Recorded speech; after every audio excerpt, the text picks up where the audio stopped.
ವೈಕುಂಠದ ಬಾಗಿಲು ತೆಗೆಯೋದು. ಅಲ್ಲಿವರೆಗೂ ಏನು ಮಾಡ್ತಾರೆ ಅಂತಂದರೆ ವಿಷ್ಣು ಅವರನ್ನು ಕಾಣೋದು ಭೂಮಿಗೆ ಬರೋ ದೇವತೆಗಳ ಜೊತೆ ಪುಣ್ಯಕ್ಷೇತ್ರದಲ್ಲಿ ಸ್ನಾನ ಮಾಡ್ಕೊಂಡು ಬರ್ತಾರೆ ಅನ್ನೋ ನಂಬಿಕೆ ಇದೆ. ಹೀಗೆ ದಿನಾನೂ ದೇವತೆಗಳು ಸ್ನಾನ ಮಾಡೋದು ದೈವ ಕಾಲ, ಅಂದರೆ ಬ್ರಾಹ್ಮಿ ಮುಹೂರ್ತ, ಬೆಳಗಿನ ಜಾವ.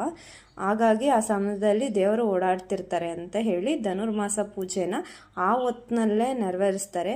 ಈ ರಥೋತ್ಸವಗಳು ಮತ್ತು ಈ ಥರ ಬೇರೆ ಬೇರೆ ಉತ್ಸವಗಳು ಯಾವಾಗ ಪ್ರಾರಂಭ ಆಗುತ್ತೆ ಅಂದರೆ ವಿಷ್ಣು ತನ್ನ ರಥ ಏರಿ ವೈಕುಂಠಕ್ಕೆ ಹೊರಟ ಮೇಲೆ ಮಿಕ್ಕ ಎಲ್ಲ ದೇವತೆಗಳು ರಥೋತ್ಸವಗಳನ್ನ ಪ್ರಾರಂಭಿಸ್ತವೆ. ಸಾಕ್ಷಾತ್ ವಿಷ್ಣುವಿನೊಂದಿಗೆ ಮಾತನಾಡಲು ಸಕಲ ದೇವತೆಗಳು ಬಂದಿರುವ ಸಂದರ್ಭ.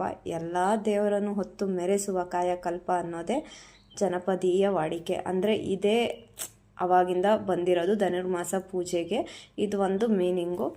ಸೊ ನನಗೆ ಸ್ವಲ್ಪ ಗೊತ್ತಿತ್ತು, ಅದನ್ನೇ ಹೇಳಿದ್ದೀನಿ ನಿಮಗೆ.